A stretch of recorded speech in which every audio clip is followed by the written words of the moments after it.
وزیر اعظم نواز شریف نے آج بھارت کے نو منتخب وزیر اعظم جناب نریندر مودی سے ملاقات کی ہے۔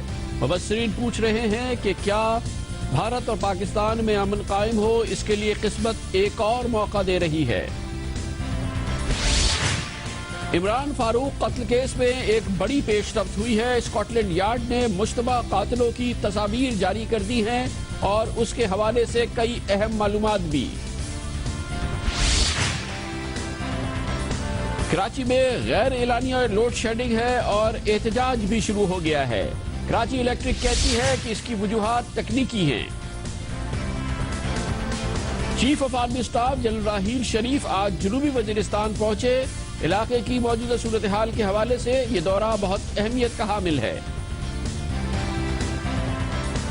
دن بھر کی اہم ترین خبروں، تبصروں اور تجزیوں کے ساتھ آپ دیکھ رہے ہیں پروگرام آج کامران خان کے ساتھ۔ السلام علیکم، میں ہوں کامران خان۔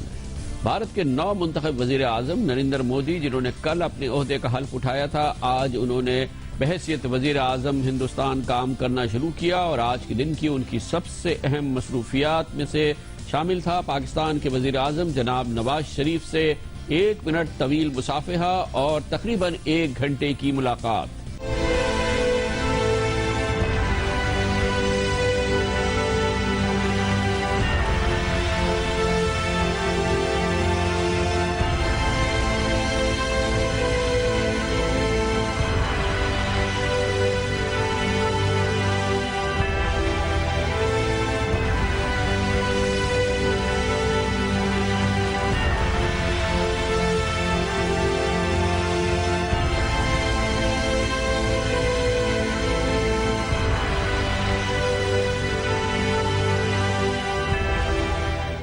آج کی اس ملاقات سے پہلے ہی یہ سوال پوچھا جا رہا ہے کہ کیا قسمت ایک بار پھر پاکستان اور بھارت کو موقع دے رہے ہیں کہ یہ دونوں ممالک بات چیت کے ذریعے اس خطے میں امن قائم کریں۔ یہ امیدیں قائم ہوئی ہیں پاکستان اور بھارت میں رہنے والے 1.5 ارب لوگوں کے لیے بھی، جنہوں نے جناب نریندر مودی کی وزیر اعظم کے حلف اٹھانے سے پہلے ہی اس سلسلے میں امیدیں باندھنا شروع کی تھی کہ جب نریندر مودی نے اپنی حلف برداری کی تقریب میں جناب نواز شریف کو مدعو کیا اور جناب نواز شریف نے کھلے دل سے اس دعوت کو تسلیم کیا۔ آج اس سلسلے کی بڑی ابتدا ہوئی ہے اور جناب نواز شریف اور جناب نریندر مودی کے درمیان ایک اور مصافحہ ہوا جو بہت ہی گرم جوش مصافحہ تھا، تقریباً 1 منٹ جاری رہا اور جس کے بعد ایک ملاقات ہوئی جو تقریباً 1 گھنٹے جاری رہی ہے، جس میں پاکستان کے وزیر اعظم جناب نواز شریف نے اپنے بے پناہ اعتماد کا اور خوشی کا اظہار کیا ہے اور دوسری جانب بھارت کی جانب سے بھی اس سلسلے میں بہت مثبت اطلاعات سامنے آئی ہیں۔ یہ ملاقات اور اس کی ابتدا کے ساتھ ہی یہ بات سامنے آ گئی ہے کہ اب پاکستان اور بھارت کے سیکرٹری خارجہ ایک بار پھر ملاقاتوں کا سلسلہ شروع کریں گے اور وہ پاکستان اور بھارت کے درمیان امن قائم کرنے کا، تجارتی راستے بڑھانے کا وہ عمل جو کہ ستمبر 2012 میں شروع کیا گیا تھا، جس کے لیے ایک روڈ میپ کا بھی تعین کیا گیا تھا، اس پر پوری تندہی سے عمل کیا جائے گا۔ یہ تمام اچھی خبریں ہیں جو کہ بھارت سے آئی ہیں اور آج اسی وجہ سے جناب نواز شریف نے اپنے دورے کے اختتام میں ایک مختصر بیان میں اپنے اس دورے پر اور اس دورے کے دوران ان کی جناب نریندر مودی سے جو ملاقات ہوئی ہے اس پر اپنے پورے اعتماد اور اپنی خوشی کا اظہار کیا۔ I want to say that I am very pleased to be in New Delhi at the invitation of Prime Minister Modi. Today I had a good and constructive meeting with Prime Minister Modi this afternoon. It was held in a warm and cordial atmosphere. We agreed that our meeting in New Delhi should be a historic opportunity for both our countries. I pointed out that we were at the beginning of our respective tenures with a clear mandate. This provides us the opportunity of meeting the hopes and aspirations of our peoples, that we will succeed in turning a new page in our relations. I stressed to the Prime Minister that we have a common agenda of development and economic revival, which is not possible to achieve without peace and stability in the region. I urge that together we should rid the region of instability and insecurity that has plagued us for decades. Consequently, It was important for us to work together for peace, progress and prosperity. I urged that we had to strive to change confrontation into cooperation.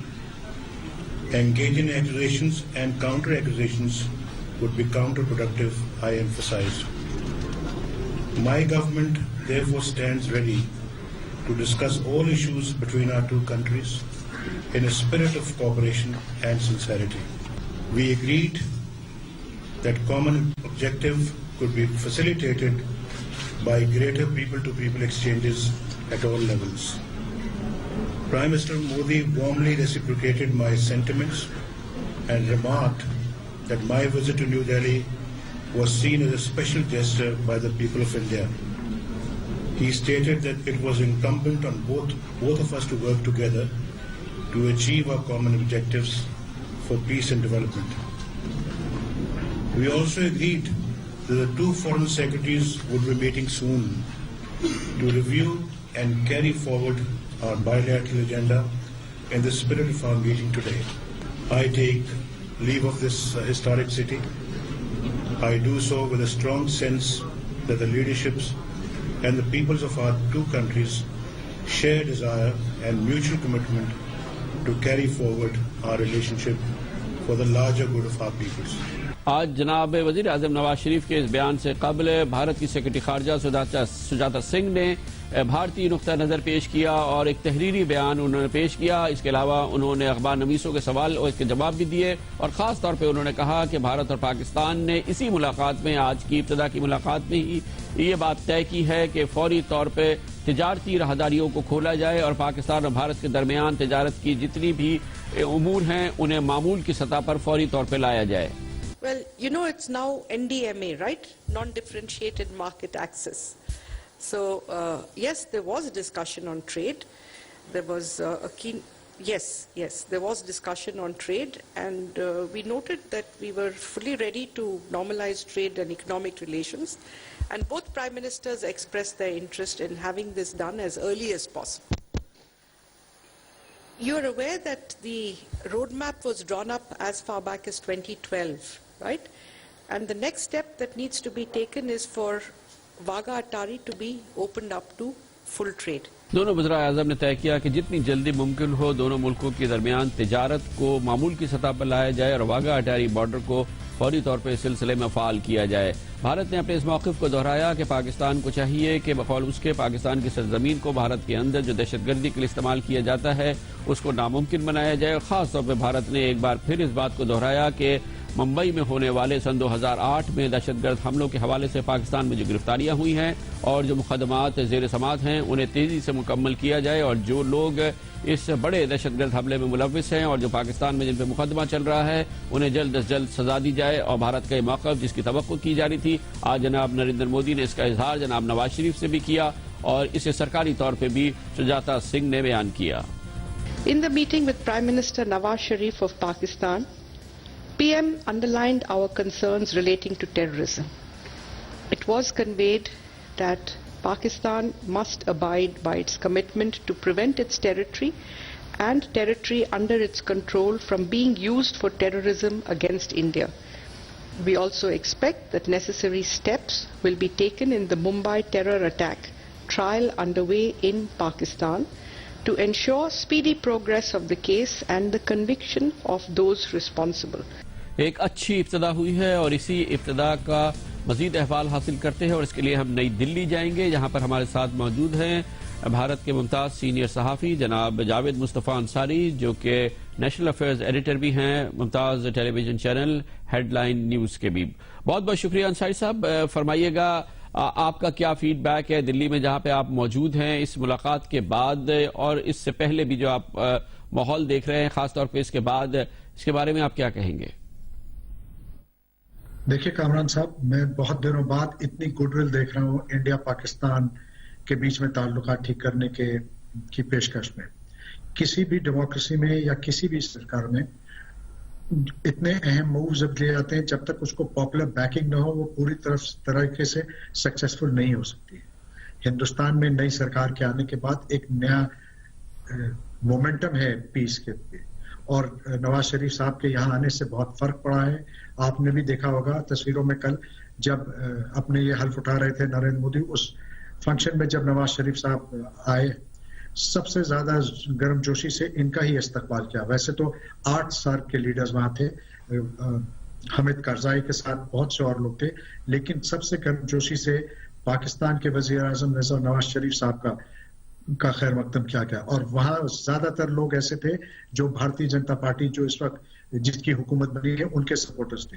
تو آپ کو اس بات سے اندازہ لگے گا کہ ابھی فی الحال ایک مومنٹم ہے، اور ایسے موقع کم آتے ہیں اور ایسے موقعوں کو جکڑ لینا چاہیے، ان کو ہاتھ سے جانے نہیں دینا چاہیے. اچھا، یہ بھی ایک دلچسپ بات ہے کہ یہ جو آیا ہے جس کی آپ بات کر رہے ہیں، اور ایک آپ بہت پورے ماحول کی بات کر رہے ہیں جو کہ آپ دلی میں انڈیا میں دیکھ رہے ہیں، یہ جناب نریندر مودی کے حلف اٹھانے سے پہلے آیا، اور اب اس کے فوراً بعد بھی اس سلسلے میں ایک اتنی بڑی آج یہ ڈیولپمنٹ ہوئی ہے، یہ جو میٹنگ ہوئی ہے، یہ تو ایک بھارت کے لیے، پاکستان کے لیے، بلکہ پوری دنیا کے لیے سرپرائز ہے. نریندر مودی صاحب نے اس سرپرائز کو بہت مہارت سے چھپایا ہوا تھا. دیکھیے دو مسئلے ہیں. ایک تو نریندر مودی کی جو امیج ہے وہ ایک ہارڈ لائنر کی ہے، وہ چاہتے ہیں کہ وہ اس امیج کو انڈو کریں. دوسرا یہ کہ نریندر مودی کا مین پلان ہے ڈیولپمنٹ، وہ انڈیا کو ایک اکنامک سپر پاور بنانے کا انہوں نے لوگوں کو وعدہ کیا ہے.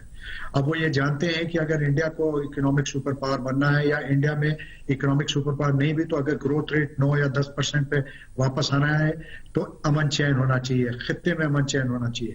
انڈیا اگر نیپال، بنگلہ دیش، پاکستان، سری لنکا سے الجھا رہے گا تو وہ مسئلے نہیں حل ہو سکتے.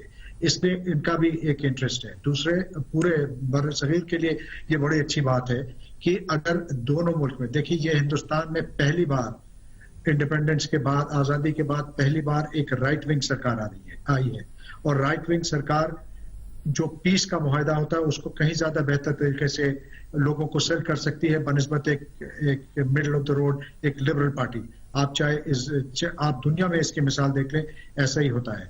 پہلی بار منموہن سنگھ نیک نیت آدمی تھے، بہت اچھے آدمی تھے، اور وہ پاکستان سے تہہ دل سے چاہتے تھے کہ تعلقات ٹھیک ہوں، لیکن ان کے پاس اتنا پولیٹیکل مینڈیٹ نہیں تھا.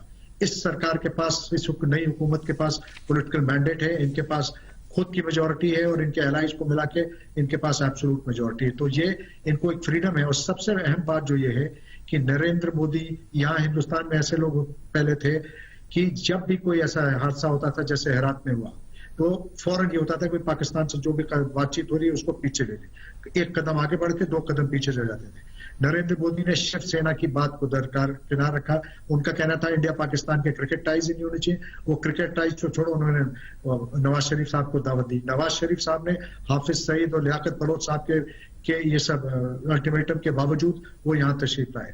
تو leaders have acted like leaders and they are not being led, یہاں کہا جا رہا ہے. اور اس بات کو میں مانتا ہوں. دونوں لیڈرز، دیکھیں یہ پرفیکٹ ورلڈ نہیں ہے اور 100% کوئی پرفیکٹ سیٹلمنٹ نہیں ہو سکتا، لیکن دونوں سائڈ اگر دل صاف کر کے اور نیک نیتی سے آگے بڑھیں تو بہت کچھ حل ہو سکتا ہے. بہت بہت شکریہ جناب Javed Mustafa Ansari. National affairs headline news ہمارے ساتھ تھے. جناب نواز شریف نے آج کی مصروفیات میں آج صبح ابتدا کی تھی. انہوں نے خاص طور پہ جامع مسجد دلی کا دورہ کیا، اب وہاں پر انہوں نے وقت گزارا امام جامع مسجد کے ساتھ. اس کے علاوہ لال قلعے بھی گئے، اور آج کی جناب نریندر مودی کے ساتھ ملاقات کے بعد جناب وزیر اعظم نے بھارت کے صدر پرناب مکھرجی سے ملاقات کی. اس کے علاوہ آج ان کی سب سے اہم ملاقات کے علاوہ جو اہم مصروفیت تھی اس میں ان کی خواہش تھی کہ وہ گو کے شدید بیمار ہیں بھارت کے سابق وزیر اعظم اٹل بہاری واجپئی سے ملاقات کریں، اور اس کے لیے وہ ان کی اقامت گاہ پہ تشریف لے گئے. جناب اٹل بہاری واجپئی کے ساتھ جناب نواز شریف کا ایک دیرینہ تعلق ہے جس کو انہوں نے بارہا یاد کیا. بھارت میں اپنی مختلف مصروفیات کے درمیان انہوں نے کہا کہ وہ سلسلہ وہی سے جوڑنا چاہتے ہیں 1999 سے جب جناب اٹل بہاری واجپئی نے لاہور کا دورہ کیا تھا. لاہور ڈکلیریشن ہوا تھا مینار پاکستان کے تحت، اور اس وقت ہی سمجھا گیا تھا کہ پاکستان اور بھارت نے دیرپا امن کے لیے ایک مضبوط بنیاد رکھ دی ہے، لیکن اس کے بعد کارگل کے واقعات ہوئے اور یہ پورا معاملہ الٹ گیا. جناب نواز شریف اس سلسلے میں بہت ہی اپنی نہ صرف یہ کہ یادداشت کو برقرار رکھ رہے ہیں، اور اس کا انہوں نے بارہا ذکر کیا بھارت میں آج بھی اور کل بھی اپنی تمام مصروفیات کے دوران، اور اس کو باقاعدہ عملی جامہ پہنچانے کے لیے آج جناب نواز شریف نے اٹل بہاری واجپئی سے ملاقات کی اور ان کی مزاج پرسی کی. لیتے ہیں کمرشل بریک اور اس کا ذکر کرتے ہیں اتوار کے روز متحدہ قومی موومنٹ نے کراچی میں ایک بڑا جلسہ کیا تھا اور اس میں برطانوی حکومت سے سوالات بھی پوچھے تھے، للکارا بھی تھا۔ برطانیہ کے وزیر اعظم ڈیوڈ کیمرون کو بھی آڑے ہاتھ لیا تھا۔ آج اسکاٹ لینڈ یارڈ نے عمران فاروق قتل کیس کے سلسلے میں ایک بڑی اہم پیش رفت کی ہے اور انہوں نے اسکاٹ لینڈ یارڈ نے آج عمران فاروق کیس کے مشتبہ قاتلوں کی تصاویر بھی جاری کر دی ہیں، ان کے بارے میں بڑی معلومات بھی، اور اس کے ساتھ یہ اطلاع بھی کہ یہ اس وقت پاکستان میں موجود ہیں۔ اس کے بارے میں بات کرتے ہیں کمرشل بریک کے بعد۔ Welcome back. متحدہ قومی موومنٹ اور برطانوی حکومت کے درمیان جاری معاملات کے سلسلے میں آج ایک اہم پیش رفت ہوئی ہے۔ اسکاٹ لینڈ یارڈ نے آج مزید تفصیل جاری کی ہے عمران فاروق قتل کیس کے حوالے سے، اور آج پہلی بار ان مشتبہ قاتلوں کی تصاویر بھی جاری کی ہیں جن کے بارے میں اسکاٹ لینڈ یارڈ نے کہا ہے کہ عمران فاروق قتل کے فوراً بعد یہ لندن سے فرار ہوئے تھے اور سری لنکا کے راستے کراچی پہنچے تھے اور اس وقت وہ پاکستان میں کسی ادارے کی تحویل میں ہیں۔ اس سے پہلے برطانیہ میں ایم کیو ایم کی قیادت کے حوالے سے جو معاملات ہیں، اتوار کے روز ایم کیو ایم نے کراچی میں ایک بہت بڑا جلسہ کیا تھا جس میں متحدہ قومی موومنٹ کے قائدین نے جناب الطاف حسین کے حوالے سے برطانیہ میں جو اس وقت معاملات چل رہے ہیں، جو کہ انویسٹیگیشن چل رہی ہیں، اس پہ اپنی سخت پوزیشن لی تھی اور اس دوران بہت اہم تقاریر بھی ہوئی تھی۔ یہ تمام جو جلسہ تھا اس میں گو کہ یہ جناب الطاف حسین کے ساتھ یکجہتی کے اظہار کا ایک سیاسی طاقت کا مظاہرہ تھا، لیکن اس دوران برطانوی حکومت اور اس کے وزیر اعظم ڈیوڈ کیمرون کو بھی آڑے ہاتھ لیا گیا تھا۔ گو کہ جناب الطاف حسین نے اس جلسے عام سے خطاب نہیں کیا تھا۔ اس جلسے کی سب سے اہم تقریر متحدہ قومی موومنٹ کے اہم سینئر رہنما جناب ڈاکٹر فاروق ستار نے کی تھی، جس میں انہوں نے نہ صرف یہ کہ برطانوی حکومت کے حوالے سے کہا تھا کہ اس کے خلاف کراچی کے نے اور پاکستان کے عوام نے اس جلسے کے ذریعے اس پر مقدمہ قائم کیا ہے، اس کے علاوہ جناب فاروق ستار نے یہ بھی کہا تھا کہ ہم اس قسم کا مظاہرہ، ایسا جلسہ 10 ڈاؤننگ اسٹریٹ کے باہر یعنی کہ برطانوی وزیر اعظم کی رہائش گاہ کے باہر بھی کر سکتے ہیں۔ عوام کی عدالت نے برطانیہ کی حکومت پر مقدمہ قائم کر دیا ہے۔ الطاف بھائی کے ناجائز طور پر، غیر قانونی طور پر ان کے بینک اکاؤنٹس بند کرنے کا مقدمہ ہم نے عوام کی عدالت میں آج قائم کیا ہے اور پرامن احتجاج کیا ہے۔ ڈیوڈ کیمرون صاحب اگر مجھے دعوت دے میرے ساتھیوں کو، ہم انشاءاللہ تعالی 10 ڈاؤننگ اسٹریٹ بھی جائیں گے، وہاں انشاءاللہ تعالی مظاہرہ کریں گے۔ بہت زبردست تقریر تھی، جذباتی اس میں ماحول بھی نظر آیا جو جناب فاروق ستار نے کیے۔ اس موقع پہ متحدہ قومی موومنٹ کے دوسرے رہنماؤں نے بھی برطانوی حکومت کو اور اس کے وزیر اعظم کو آڑے ہاتھ لیا تھا۔ میں وزیر اعظم برطانیہ جناب ڈیوڈ کیمرون صاحب سے یہ اپیل کرتا ہوں کہ قائد تحریک جناب الطاف حسین اس ملک پاکستان کی 95% خاموش اکثریت کے دل کی آواز ہے۔ قائد تحریک کی بات کو سنا جائے، قائد تحریک کی مشکلات کو آسان کیا جائے۔ ہم صرف برطانوی حکومت سے یہ کہنا چاہ رہے ہیں کہ ہمارا جرم ہے، کیا قائد تحریک کا یہ جرم ہے کہ وہ چاہتے ہیں کہ جس طرح آپ کے ملک میں امن ہے میرے ملک میں بھی امن ہو۔ وہ چاہتے ہیں کہ جس طرح آپ کا ملک جمہوری ملک ہے میرا ملک بھی جمہوری ملک ہو۔ وہ یہ چاہتے ہیں جس طرح آپ خوشحال ہیں عام پاکستانی بھی اسی طرح خوشحال ہو۔ تو پھر آپ ہمیں کس دن کے جرم کی سزا دے رہے ہیں؟ وزیر اعظم انگلستان ڈیوڈ کیمرون، سنو تم غور سے ہماری اپیل کو، ہماری درخواست کو کہ تمہارے ملک کے ایک شہر میں لندن میں الطاف حسین رہتا ہے، وہ ہماری محبت ہے جو تمہارے پاس ہے، لہذا اس کو پھولوں کی طرح رکھو، اسے دکھ دینے والوں کو روکو، بھیجا تک نہ کرو۔ وہ ایک فقیر منش انسان ہے، وہ ایک عالمگیر سچائی کا سفر کر رہا ہے، اس کے ساتھ مل کر اس کے غموں پر، اس کے آنسو کا مداوع کرو، تم اس کو خوش رکھو گے، ہم تمہارے لیے دعائیں کریں گے۔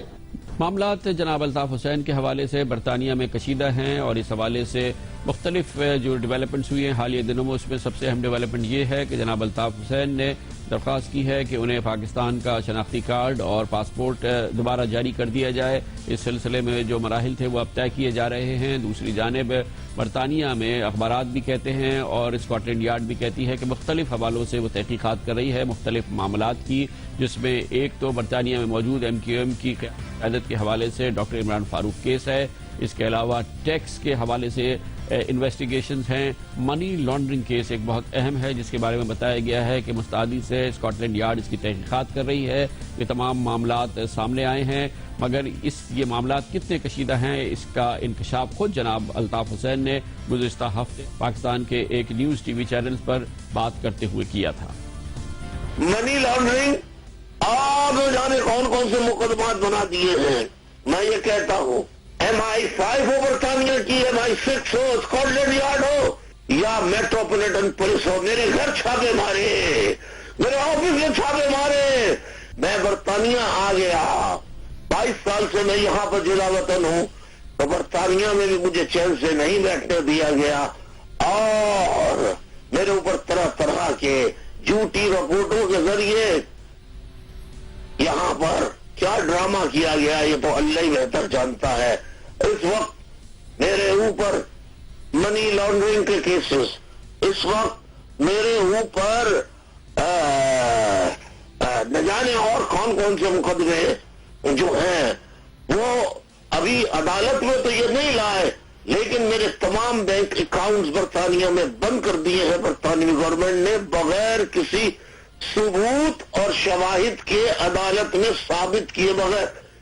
انہی پوری معاملات کے حوالے سے جس کی طرف جناب الطاف حسین نے اعتماد میں لیا تھا اپنے ساتھیوں کو اس ٹیلی ویژن انٹرویو کے حوالے سے, اتوار کے روز متحدہ قومی موومنٹ نے اپنی سیاسی قوت کا مظاہرہ کیا اور اس حوالے سے سوالات کیے اور سوالات اٹھائے برطانیہ میں برطانوی حکومت اور برطانوی پولیس کی ان تحقیقات کے حوالے سے جو وہ لندن میں موجود متحدہ قومی موومنٹ کی قیادت کے حوالے سے کر رہے ہیں. آج اس سلسلے میں ایک اور اہم پیش رفت اسکاٹ لینڈ یارڈ کی جانب سے اور مشتبہ قاتلوں کی تصاویر کو جاری کرنا ہے جن کے بارے میں بتایا جاتا ہے کہ بہت شک ہے پولیس کو لندن میں کہ وہ ڈاکٹر عمران فاروق کے دراصل قاتل ہیں اور اب وہ پاکستان پہنچنے کے بعد غائب ہو گئے ہیں. اس سلسلے میں مزید معلومات حاصل کرتے ہیں اور اس کے لیے ہمیں ایک بار پھر جوائن کریں گے لندن سے ہمارے نمائندہ خصوصی مرتضی علی شاہ. بہت بہت شکریہ مرتضی علی شاہ صاحب. بتائیے گا آج جو اسکاٹ لینڈ یارڈ کا پریس ریلیز آیا ہے اس میں زیادہ اہم اور نئی بات کیا ہے؟ جی کامران صاحب, اسکاٹ لینڈ یارڈ نے آج پہلی بار کنفرم کیا کہ انہیں ڈاکٹر عمران فاروق کے قتل کے حوالے سے محسن علی سید اور کاشف خان کامران مطلوب ہیں جن کے بارے میں پولیس کا خیال ہے کہ وہ پاکستان میں ہیں. خیال یہ کیا جا رہا ہے کہ وہ پاکستانی حکام کی کسٹڈی میں ہیں. انہیں اس وقت گرفتار کیا گیا تھا جب وہ ڈاکٹر عمران فاروق کو قتل کرنے کے دن 16 سپٹمبر 2010 کی شام کو یہاں سے سری لنکا گئے تھے اور پھر کراچی میں انہیں گرفتار کر دیا گیا تھا. اسکاٹ لینڈ یارڈ نے آج پہلی بار یہ کہا ہے کہ انہیں ان دونوں نوجوانوں کی برطانیہ میں اور پاکستان میں بھی ڈاکٹر عمران فاروق کے قتل سے پہلے کی جو حرکات و سکنات تھی اس کے بارے میں کافی علم ہے, لیکن پولیس کا یہ کہنا انہوں نے اپیل کی ہے کہ انہیں مزید ان کے بارے میں انفارمیشن دی جائے تاکہ پروسیکیوشن کے سلسلے میں انہیں مدد مل سکے. یہ بہت اہم ڈیولپمنٹ ہے کہ تقریباً 4 سال کے بعد پولیس نے ان دونوں نوجوانوں کی ڈیٹ آف برتھ, ان کے نام, ان کے UK میں ایڈریسز تک ریلیز کر دیے. پولیس کا یہ کہنا ہے کہ سٹینمور کے ایریے میں وہ رہتے تھے جو اجویر سے صرف چند منٹس کے فاصلے پر ہے. یہ وہی جگہ ہے جہاں ڈاکٹر عمران فاروق کو ان کے گھر کے باہر قتل کر دیا گیا تھا. پولیس کا یہ کہنا ہے کہ ان دونوں نوجوانوں کو لندن میں اور پاکستان میں بہت وسیع پیمانے پر مدد دی گئی. جو ڈاکٹر عمران فاروق کا قتل تھا اس کو بہت کیئرفلی پلان کیا گیا اور محسن علی سید جو وہ مین کریکٹر اس حوالے سے تھا کہ وہ تقریباً 9 مہینے پہلے آ گیا تھا. اس نے آ کے یہاں پر نگرانی کی ڈاکٹر عمران فاروق کی. وہ کالج میں ایک اسٹوڈنٹ کی حیثیت سے رجسٹر ہوا لیکن اس کا اصل کام نگرانی کرنا تھا. کاشف خان کامران کے بارے میں پولیس کا کہنا ہے کہ مین کلر وہ تھا جس نے آنے کے تقریباً 2 ویکس کے اندر جب اس نے ریکی کی اور اس کے بعد جو ڈاکٹر عمران کے قتل میں اہم کردار محمد کاشف خان کامران نے ادا کیا. اچھا, برطانوی حکام اس پورے معاملات کے حوالے سے جو ان کی کمیونیکیشن رابطے پاکستانی حکام کے ساتھ ہوئے ہیں اور جو اس سلسلے میں درخواستیں اور جو کچھ بات چیت ہوئی ہے اس کے بارے میں کیا بتاتے ہیں؟ پاکستانی حکام کا رد عمل کیا ہے برطانوی حکام کو؟ جی کامران صاحب, اس بارے میں اطلاعات تو بہت آ رہی تھی کہ برطانیہ پاکستان سے محسن علی سید اور کاشف خان کامران کی حوالگی کے حوالے سے بات چیت کر رہا ہے, لیکن اسکاٹ لینڈ یارڈ نے اب پہلی بار یہ کنفرم کیا ہے کہ ان کے پاکستانی حکام سے وہ رابطے میں ہیں اور وہ پاکستانی حکام سے باقاعدہ طور پر اب ان سے درخواست کر رہے ہیں کہ لیگل میوچل اسسٹنس کے حوالے سے ان دونوں افراد کو برطانیہ کے حوالے کیا جائے. جو ہمارے سورسز ہیں ان کے مطابق اس وقت تک Scotland Yard 3 request Pakistan کو بھیج چکا ہے, لیکن پاکستان کی طرف سے اب تک ایک دفعہ جواب آیا تھا جس میں ان کو بتایا گیا تھا کہ ان کو ریکویسٹ مل چکی ہے اور اس کے بارے میں پاکستان اس پورے کیس کو دیکھ رہا ہے. ہمارے سورسز کا یہ کہنا ہے کہ پاکستان کی طرف سے یہ انڈیکیشن مل چکی ہے اسکاٹ لینڈ یارڈ کو کہ پاکستان کی interior ministry Scotland Yard سے کوآپریٹ کرے گی تاکہ ڈاکٹر عمران فاروق کے قتل کا معاملہ حل ہو سکے. یہ پاکستان سے انڈیکیشن ملنے کے بعد یہ خیال کیا جاتا ہے کہ اسکاٹ لینڈ یارڈ نے ان دونوں نوجوانوں کے نام ریلیز کیے ہیں, ان کی ڈیٹ آف برتھ ریلیز کی ہیں اور ان کے حوالے سے بہت زیادہ انفارمیشن پہلی بار ریلیز کی ہے. چونکہ اب پولیس کو بھی یہاں پر بھی کانفیڈنس ہوتا جا رہا ہے کہ پاکستان ایونچولی کوآپریٹ کرے گا, لہذا بہتر ہے کہ اس حوالے سے جو پبلک انفارمیشن ہے وہ ریلیز کی جائے. اچھا, ایک اور علیحدہ میٹر کے بارے میں بتائیے. اتوار کے روز کراچی میں متحدہ قومی موومنٹ نے ایک بڑی برطانوی وزیر اعظم مخالف ریلی منعقد کی ہے اور جو کہ ایک بہت بڑا اجتماع تھا. اس حوالے سے برطانیہ میں, لنڈن میں کیا رد عمل ہے؟ سرکاری حلقوں میں کوئی رد عمل ہے؟ جی کامران صاحب, جہاں تک ایم کیو ایم کی کراچی میں ہونے والی بہت بڑی پبلک ریلی کا سوال ہے, اس میں ایم کیو ایم کی جتنے بھی لیڈرشپ تھی انہوں نے پرائم منسٹر ڈیوڈ کیمرون اور جو یہاں کی جو سیاسی حکومت ہے اس سے وہ مطالبہ کرتے رہے کہ وہ یہاں پر ایم کیو ایم کے قائد الطاف حسین کو جو مشکلات درپیش ہے تقریباً 3 کیسز کے حوالے سے اس میں اسسٹنس کریں, وہ دباؤ کم کروائیں. لیکن سب سے بڑا مسئلہ یہ ہے کہ برطانوی حکومت جو اس وقت کوalition گورنمنٹ ہے وہ اس حوالے سے کچھ بھی نہیں کر سکتی, چونکہ اگر حکومت کسی بھی حوالے سے جو کرمنل انویسٹیگیشنز ہیں ان میں اگر اثر انداز ہونے کی کوشش کرے گی یا کسی حوالے سے کوئی انفلوئنس لانے کی کوشش کرے گی تو یہ بہت بڑا ان کے لیے ایک پولیٹیکل سکینڈل بن سکتا ہے جو حکومت افورڈ نہیں کرتی. یہاں جو اسکاٹ لینڈ یارڈ اور دیگر جتنے بھی تحقیقاتی ادارے ہیں وہ سیاسی حکومت سے مکمل طور پر آزاد ہیں اور یہاں پر دیکھا یہ گیا ہے کہ بہت سارے جو میجر پولیٹیکل فگرز ہیں جب وہ ایسے کسی بھی کرمنل انویسٹیگیشن میں ملوث ہوں, چاہے وہ سیلیبریٹیز ہوں, گورنمنٹ منسٹرز ہوں یا پولیٹیشنز ہوں, یہاں پر حکومت کسی بھی حوالے سے اثر انداز ہونے کی کوشش نہیں کرتی. اور اگر حکومت بعض مواقع پہ اگر انہوں نے اثر انداز ہونے کی کوشش کی, ایون کہ اگر بعض اوقات منسٹرز نے اپنے دوستوں کے پاسپورٹس جلدی پروسیس کروانے کی کوشش کی, اس پر ان کو اپنی ملازمتوں سے رخصت ہونا پڑا, ان کو جابز ختم ہو گئی. لہذا ایم کیو ایم کی جو اپیل ہے برطانیہ کی حکومت کو, اس کا جو کرمنل انویسٹیگیشن ہے ان پہ قطعاً کوئی اثر نہیں پڑنا. اور جو اسکاٹ لینڈ یارڈ نے جو آج پریس ریلیز ایشو کی ہے, جو آج انہوں نے نئی انفارمیشن ریلیز کی ہے, یہ ثابت کرتی ہے کہ پولیس اپنی انویسٹیگیشن انڈیپینڈنٹلی جاری رکھے گی اور وہ کسی کی بھی قسم کی جو پبلک سگنلنگ ہے, جو پولیٹیکل سگنلنگ ہے, اس کو وہ خاطر میں نہیں لائے گی. بہت بہت شکریہ. مرتضی علی شاہ ہمارے ساتھ تھے لندن سے. خیال یہی کیا جا رہا ہے کہ اسکاٹ لینڈ یارڈ نے ڈاکٹر عمران فاروق قتل کیس کے حوالے سے جو آج معلومات شیئر کی ہے, خاص طور پر جو تصاویر جاری کی ہیں, دراصل ہو سکتا ہے کہ وہ جواب ہو کراچی میں ہونے والی اس ریلی کا جس میں ایم کیو ایم کے قائدین نے خاص طور پر برطانوی حکومت کو اور برطانیہ کے وزیر اعظم کو نشانہ بنایا تھا. بہت اہم بات یہ ہے کہ برطانوی حکومت اور خاص طور پہ Scotland Yard doctor Imran Farooq قتل کیس کے حوالے سے 2 کراچی کی شخصیات کو, 2 جو نوجوان ہیں ان کو آئیڈینٹیفائی کر چکی ہے. اس حوالے سے ان کے نام, ان کے پتے بھی جاری کر چکی ہے اور آج ان کی تصاویر بھی جاری کی جا چکی ہیں. اہمیت کی بات یہ ہے کہ کراچی میں نہ ان کے اہل خانہ نے اس سلسلے میں کسی سے رجوع کیا ہے, نہ ہی ان کا نام کسی بھی گمشدہ افراد کی فہرست میں آیا ہے, اور نہ ہی 2 شخصیات یہ جو جن کے نام سامنے آئے ہیں وہ خود سامنے آئے ہیں. بہت بڑا معمہ بن گیا ہے دونوں شخصیات جن کے بارے میں آج اسکاٹ لینڈ یارڈ نے تقریباً فیصلہ کن انداز میں کہہ دیا ہے کہ یہی ڈاکٹر عمران فاروق کے قاتل ہیں. یہ لندن سے اسی شام کو جس دن ڈاکٹر عمران فاروق کا قتل ہوا تھا براستہ سری لنکا کراچی پہنچے ہیں, جہاں پر اطلاعات کے مطابق انہیں پاکستان کی کسی خفیہ ایجنسی نے کراچی کے ایئرپورٹ سے گرفتار کیا ہے. اس کے بعد سے یہ دونوں عملاً لاپتہ ہیں, مگر ان کے گھر والوں نے, ان کے دوستوں نے یا انہوں نے خود کبھی اپنے آپ کو ظاہر نہیں کیا ہے اور نہ ہی ان کی گمشدگی کی کہیں خبر درج کرائی ہے. لیتے ہیں کمرشل بریک اور اس کے بعد ذکر کرتے ہیں کراچی کا ہی, جہاں پر اس وقت ایک غیر اعلانیہ لوڈ شیڈنگ کی کیفیت نظر آ رہی ہے, خاص طور پر پچھلے 3 دنوں میں, اور احتجاج بھی ہوا ہے. لوگ سڑکوں پہ نکل آئے ہیں. کے الیکٹرک کہتی ہے کہ اس کی بنیادی وجہ صرف اور صرف ٹیکنیکل وجوہات ہے. اس پر نگاہ ڈالیں گے کمرشل بریک کے بعد.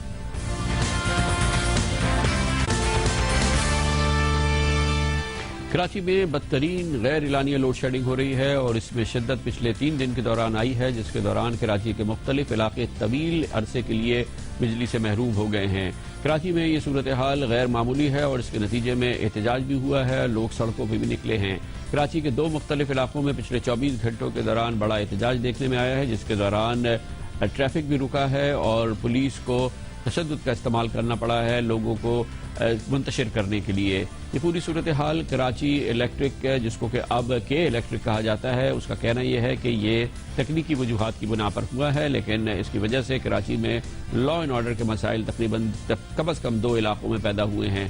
کراچی میں غیر اعلانیہ لوڈ شیڈنگ کی وجہ سے جو کاروبار بھی متاثر ہوا ہے اس پر نظر ڈالی ہے ایک خصوصی رپورٹ میں جو ہمارے نمائندے خصوصی علی عمران سید نے ترتیب دی ہے.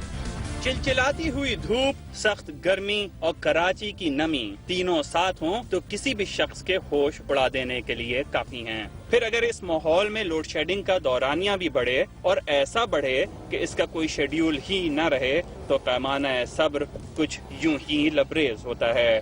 اور بڑھ گئے، اب 4 گھنٹے ہو گئے بھائی. رات کو 4 بجے جاتی ہے اور صبح 10 بجے آتی ہے. وہ آتے کہ آگے سے تار ٹوٹی ہوئی صحیح کر جائیں گے، پھر آتے نہیں ہیں وہ لوگ. حالیہ گرمی اور طلب میں اضافے کے تناظر میں بھی کہ الیکٹرک رات 2 بجے سے صبح 8 بجے تک لوڈ شیڈنگ نہ کرنے کا دعویٰ کرتی ہے، لیکن کچھ افراد اس دعوے کو بھی صحیح نہیں سمجھتے. ایسی صورت میں تلخ باتیں ہی رد عمل ہوتی ہیں. یہ الگ بات ہے کہ ایسی شکایات کرنے والوں میں زیادہ بجلی چوری کرنے والے علاقوں کی اکثریت ہوتی ہے. آخر اس مرتبہ شدید گرمی میں کہ الیکٹرک کا سسٹم بیٹھا ہے یا کچھ اور ہوا ہے کہ مختلف علاقوں میں لوڈ شیڈنگ غیر اعلانیہ اور بار بار ہو رہی ہے. شارٹ سرکٹ کریٹ کرتی ہیں لائن کے اوپر تو اس وقت یہ پروٹیکشن آپریٹ کر جاتی ہے اور لائن ٹرپ ہو جاتی ہے. اچھا، لائن دوبارہ آن کرنے کے لیے یا تو وہ آپ نے جس وجہ سے وہ ٹرپ کیا تو وہ فیکٹر دور کر دیا. اب وہ فیکٹر جس طرح کی ہیومیڈیٹی آج کل ہے پچھلے 2 دنوں سے، وہ فیکٹر تو آپ اس وقت تو ریموو نہیں کر سکتے. اوبیسلی جیسے ہیومیڈیٹی کم ہوتی ہے وہ لائن آن ہونا شروع ہو جاتی ہے. لائن ٹرپ ہونے کا مطلب یہ نہیں ہوتا کہ کوئی فالٹ آ گیا لائن میں. لائن ٹرپ ہونے کا مطلب یہ ہے کہ جو پروٹیکشن ہم نے لگائی ہوئی ہے اپنی ٹرانسمیشن لائنز کے اوپر وہ آپریٹ ہو جاتی ہے، جس کو ہم کہتے ہیں آپ کے گھر میں بریکر لگا ہوا ہوتا ہے نا، کوئی چیز اگر میل فنکشن کرتی ہے تو بریکر ٹرپ ہو جاتا ہے. اسی طریقے سے جو ایکسٹرا ہائی ٹینشن ٹرانسمیشن کی لائنز ہیں ان کے اوپر کافی پروٹیکشن لگی ہوئی ہوتی ہیں، ڈفرینٹ اس کے سٹیجز ہوتے ہیں. تو جب وہ شارٹ سرکٹ کریٹ کرتی ہیں لائن کے اوپر تو اس وقت یہ پروٹیکشن آپریٹ کر جاتی ہے اور لائن ٹرپ ہو جاتی ہے. کچھ افراد کے نزدیک بجلی کی بڑھتی ہوئی آنکھ مچولی گزشتہ 1 یا 2 ہفتے کا معاملہ نہیں بلکہ اس میں پچھلے 2 ماہ سے شدت آئی ہے. اس وقت کراچی میں بجلی کی پیداوار اور طلب میں فرق 350 میگا واٹ تک کہا جاتا ہے کہ الیکٹرک کے مطابق صرف زیادہ بجلی چوری کرنے والے علاقوں میں لوڈ شیڈنگ کا دورانیہ زیادہ ہے، جبکہ مکمل بجلی چوری کرنے والے علاقوں کے کنیکشنز کاٹے جا رہے ہیں. کہ الیکٹرک حکام کے مطابق مختلف علاقوں جس میں گلشن اقبال جیسا علاقہ بھی شامل ہے، راتوں کو چوری چھپے اے سی چلانے کے لیے کنڈے ڈالے جاتے ہیں، جس سے نہ صرف طلب یکدم بڑھ جاتی ہے بلکہ تکنیکی فالٹس بھی بڑھتے ہیں اور بجلی کی چوری میں بھی لامحالہ اضافہ ہو جاتا ہے. اس گرم ماحول میں بجلی جانے کی وجہ جو بھی ہو، بجلی کا بل دینے والوں اور چوری کرنے والوں میں فرق بجلی کمپنیوں اور حکومت دونوں کی ذمہ داری ہے. چوروں اور ایمانداروں کو ایک لاٹھی سے ہانکنا بالکل صحیح نہیں. پروگرام آج کامران خان کے ساتھ کے لیے کیمرامین آصف شیخ کے ساتھ علی عمران سید، جیو نیوز، کراچی. وہ کہ آج کل یہ صورتحال غیر معمولی ہے کراچی میں غیر اعلانیہ لوڈ شیڈنگ اور کے الیکٹرک کی پرفارمنس، لیکن مجموعی طور پہ کے الیکٹرک جو کہ اس سے پہلے کراچی الیکٹرک سپلائی کارپوریشن یعنی کہ KESC کہلاتی تھی، نجکاری کے بعد یہ کمپنی کراچی کے لیے ایک بہتر خبر ثابت ہوئی ہے. خاص طور پہ کراچی میں بجلی کے مسائل میں بہت بہتری آئی ہے. پچھلے 3 سالوں میں اگر دیکھا جائے تو یہ صورتحال کافی حد تک، بلکہ اگر یہ بھی کہا جائے کہ کراچی کے اکثر علاقوں میں یکسر بدل گئی ہے بہتری کی جانب، تو یہ بیجا نہیں ہوگا. نجکاری کا اور نجکاری کے ذریعے جس طرح سے مؤثر ایڈمنسٹریشن گورننس سامنے آتی ہے، کے الیکٹرک اس کی ایک بڑی مثال ہے. وہ کہ آج کل کراچی والے اس حوالے سے بہت زیادہ اطمینان میں نہیں ہے، لیکن مجموعی صورتحال کراچی میں بجلی کی اگر دیکھی جائے اور اس پہ اگر اطمینان ہے، لوگوں کو سکون ہے، تو اس کا کریڈٹ کے الیکٹرک کی انتظامیہ کو جاتا ہے. لیتے ہیں کمرشل بریک اور اس کے بعد ذکر کریں گے ایک بار پھر وزیرستان کا. آج جنوبی وزیرستان پہنچے chief of army staff general Raheel Sharif. موجودہ صورتحال میں یہ دورہ بہت اہم ہے، اس پر بات کریں گے کمرشل بریک کے بعد.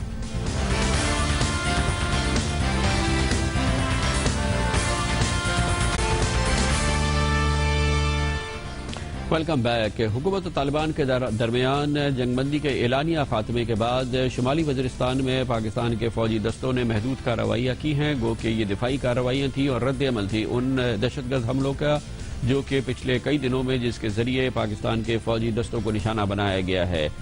شمالی وزیرستان کی صورتحال کے حوالے سے فوجی کارروائیاں گو کہ محدود پیمانے پر جاری ہیں۔ آج chief of army staff general Raheel Sharif جنوبی وزیرستان پہنچے۔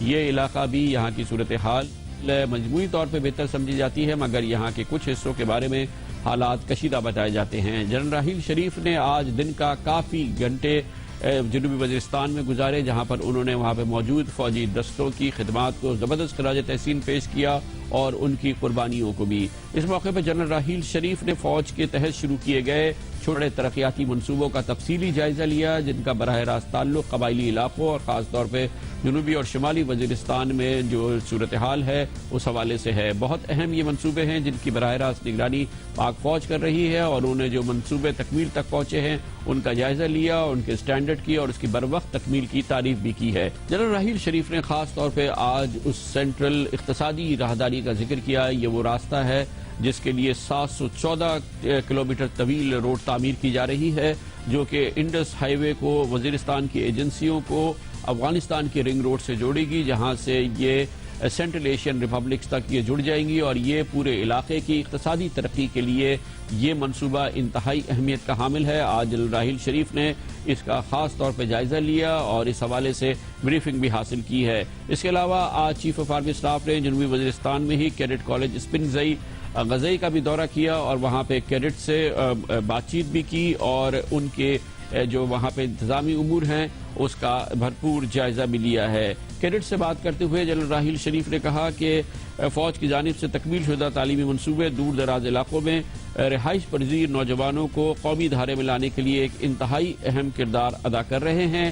آج کے اس دورے میں جنرل راحیل شریف نے قبائلی پاکستانیوں سے بھائیوں سے خاص طور پہ یہ وعدہ کیا کہ ان کی مکمل حمایت دہشت گردی کے خلاف جاری رہے گی اور فوج ان کے ساتھ کھڑی رہے گی۔ دہشت گردی کے حوالے سے جو جنگ لڑی جا رہی ہے، خاص طور پہ شمالی وزیرستان میں جو محدود آپریشن ہو رہا ہے پاکستان میں دہشت گردی کو روکنے کے لیے اور دہشت گرد حملوں سے نمٹنے کے لیے، اس کا ایک بہت اہم کردار ہے، اور خاص طور پہ اس مرحلے پہ جبکہ امریکی فوجیں افغانستان سے رخصت ہو رہی ہیں، پاکستان کے قبائلی علاقوں میں اور پاکستان کے اندر دہشت گردی کے حوالے سے جو خدشات ہیں اس میں اس آپریشن کا بہت بڑا حصہ ہوگا اس سے نمٹنے کے لیے، جو کہ شمالی وزیرستان اور اس سے منسلکہ دوسرے علاقوں میں کیے جا رہے ہیں۔ آج اسی قسم کی ایک محدود کارروائی ایک بار پھر خیبر ایجنسی میں ہوئی ہے۔